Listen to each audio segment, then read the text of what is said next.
The answer to it all really is that, as from today, I'm no longer a racing driver. I retired and I'm very, very happy. I couldn't be happier than I am now. I had mixed emotions for a long time.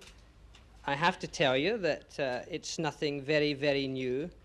I have to tell you that the godfather here, in fact, knew about it right at the beginning. And I'll even give you the date, which will make a few of you a little cross, because I have been hedging for a long time. The date was the 5th of April, no less.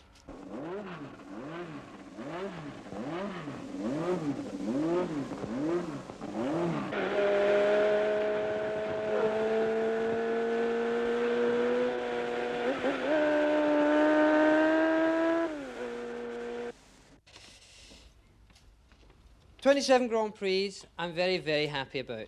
25 of them powered by our good friends. A lot of things have happened, and this year has had its high moments as it's also had its sad moments. Now, I wouldn't change anything bar for just 2 or 3 things in 1973, and of course the most important of all has been the loss of Francois. This has come at a very difficult time for all of us. And it wouldn't be right for me to speak today without mentioning that. And I think you know what I feel, so there's no need to go any further. I think that the biggest consideration that I've had have been the family. The boys and Helen is the reason that I am stopping, because I feel that it's my responsibility to do that. I've been racing now since 1961. I haven't got a mark in my body to tell me that I've been motor racing all that time. I've never scratched myself driving a racing car. I've never drawn blood driving a racing car. And I've had the odd little bang, which I had in Spa, and I've broken a bone here and in my wrist. Both minor accidents in the sense of a physical nature. And this is something that I'm very proud of. Part of the reason for that is that I've driven for some pretty remarkable people. The most remarkable is undoubtedly Ken Tyrrell. To have driven all of those miles, I've been with Ken now for 10 full seasons. To have driven all of those miles in testing and in racing without having anything go wrong with my motor car that would have allowed me to become injured is a tremendous record. And this is something that I don't think I could have achieved with any other team. Ken Tyrrell has made me what I've managed to be in motor racing. Jackie Stewart werd op 11 juni 1939 geboren in het Schotse Dumbarton. Hij begon aan de autosport in 1960 met een Porsche en won voor de eerste malen Formule 1 race in 1965 op Monza in Italië met BRM. Jackie werd 1 keer wereldkampioen met Matrafort en 2 maal op Tyrrellford. Hij reed 99 Grand Prix om de wereldtitel, won er 27 en is daarmee recordhouder. Jim Clark zegevierde 25 maal, Fangio 24 keer. Wat heeft hij nu voor plannen? I'm not sure exactly all of the things I'm going to do. I have to say that only last week, in fact, Paul suggested, who's my nearly 8-year-old son, suggested that I should retire from motor racing. The first internal suggestion in the family. And I said, but Paul, what can I do? You know, what on earth could I do? You know, I've got to earn pennies. And he said, well, you could stay at home and you could write books. And then he says, to earn pennies, you could always drive the school bus. Jackie, in 1968, you gave me this answer on my question why you raced. So my reason for racing really is the pleasure that I get out of it. And I think that man basically will always look for things in life that are perhaps a little bit more dangerous, and sometimes these things heighten the pleasure of his everyday living. In hearing this, what is your reaction now? Yes, I believe that men will always go outside the normal cotton wool that modern society supplies. You know, we're all wrapped up so carefully, we're not allowed to do things. Motor racing allows you this privilege, perhaps more than any other modern activity.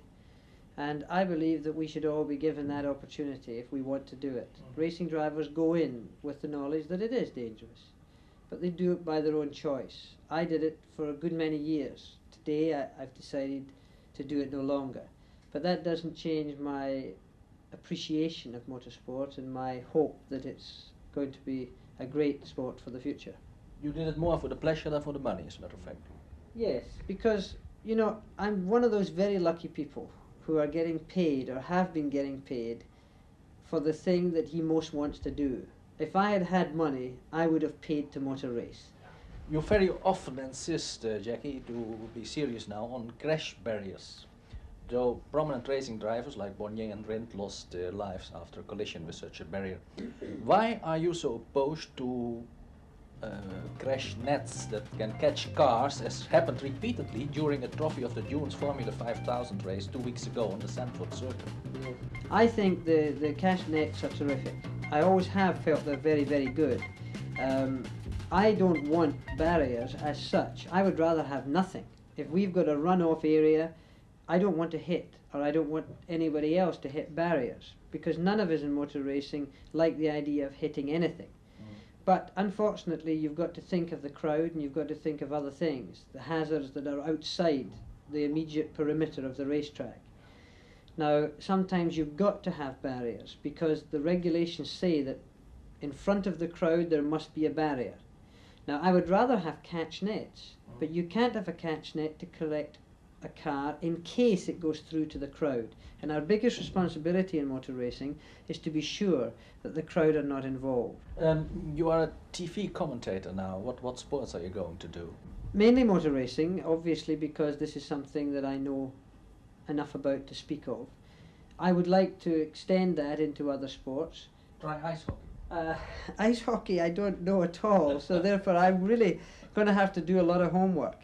But I'm interested in television. I enjoy it. I think it's a very exciting media, and I want to do more of it. If you could repeat your life, would you still be a racing driver? Yes, I wouldn't change anything. I've had a great life. I've had a wonderful life in every respect. If you compare your own career with that of Jim Clark or Fangio, what would you say? You regard yourself on the same level? It's very difficult for me to regard myself on the same level of a man of Fangio's talent or Jimmy's, because they were both my heroes, you know.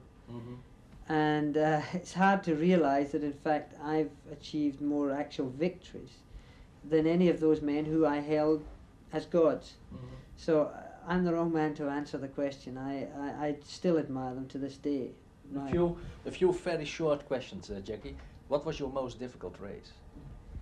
My most difficult race was probably the Dutch Grand Prix of 1970. The Wet Grand Prix a few years ago? Yes, 71 or 72, I can't remember what one. Very wet and very miserable. And we had a problem there, and it was a very difficult Grand Prix for me. What is the most difficult circuit? Spa? Or no, the Nürburgring. The Nürburgring is the most difficult circuit in the world. The most dangerous? The most dangerous potentially is Spa. And the safest? The safest is probably Ricard or Nivelle.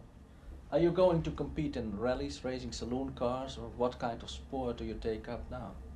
At the moment I don't anticipate doing any competition, certainly not in racing. I think when you retire you must completely retire. Rallying I think almost comes under the same heading, but I have to think about that. Are you going to test cars for Ford perhaps? Yes, I'm going to work with Ford. They've extended my contract to non-racing activities where I'll be involved in development of products and of marketing. And this I'm terribly happy about. I've been with them for many years and I look forward to maybe a lot more years. So you will not be a bus driver, as Paul suggested? No, but Paul had a great idea. Thank you very much, Jackie. Thank you.